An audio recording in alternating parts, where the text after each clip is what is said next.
Sadhguru, I wanted to know that when we are silent, still we feel that mind chattery, which always bothers us, and our thought always shifts back to past and future imaginations, which will not be any of output. How to get rid of it? A whole lot of thought about this thoughtlessness. Thoughtlessness, no mind, these kinds of terms have been propagated all over the place, and these terms have been badly misunderstood and made into all kinds of things, and people are striving how to stop my mind. It took millions of years of evolution to get a mind of this kind of capability, isn't it? Millions of years of tremendous amount of nature's work that today you have a mind of this kind of scope. And now you want to stop it. Why is it that you want to stop it? If your mind was constantly producing absolute pleasantness for you, would you think how to stop this mind? Would you? No. It's producing a lot of unpleasantness. That's why you're thinking of how to stop the mind. This is the first thing, wherever you go in the world, this has gone so much into people's mind. If you tell them you meditate, they say, "But Sadhguru, I'm not able to stop my mind." I said, that will happen only after you stop your kidneys, liver, heart. You stop all these things, then the mind will also stop. Do you want it to stop? No.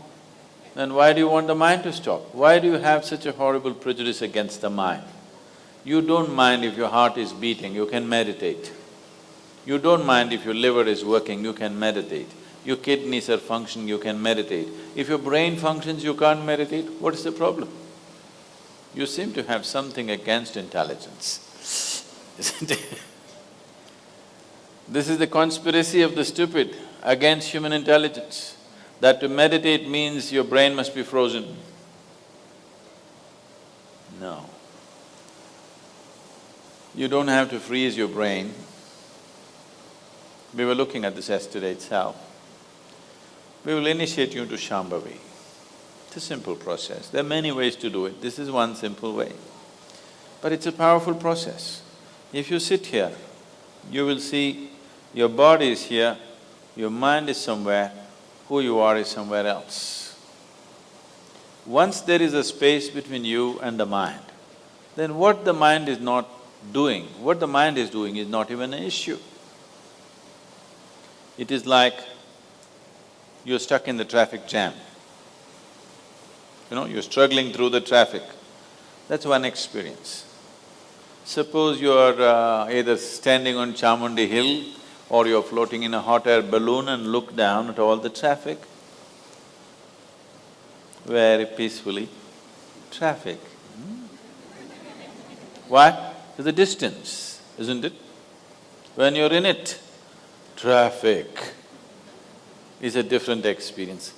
From really high up there, sitting in a hot air balloon, you look down, you can't even hear the sounds. Looks wonderful, traffic, isn't it? Yes or no? Because there's a distance. So once there's a distance between you and your mind's activity, mind is not a problem.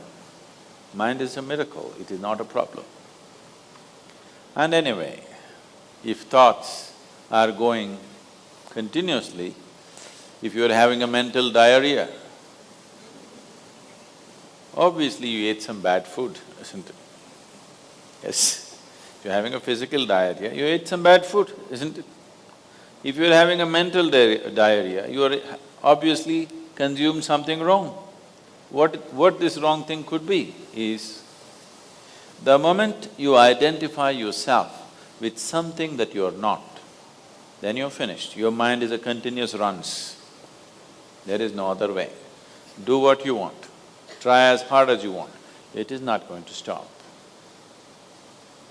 If you do not identify yourself with anything that you are not, you know how to be with everything, you know how to use everything, but you're not identified with it, then you will see if you sit here, simply mind will be like this. You want to use it, you can use it, otherwise it'll be like this. Right now your hands are like this, or you're holding it tied up because it'll go all over, is it? No. You can keep it like this. You can keep it like this, you can keep it like this.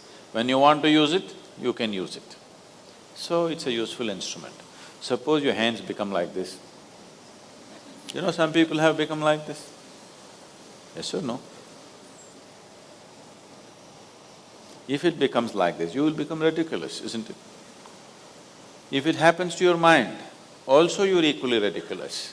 It is just that you are living in the comfort that nobody else can see it. But people can see it.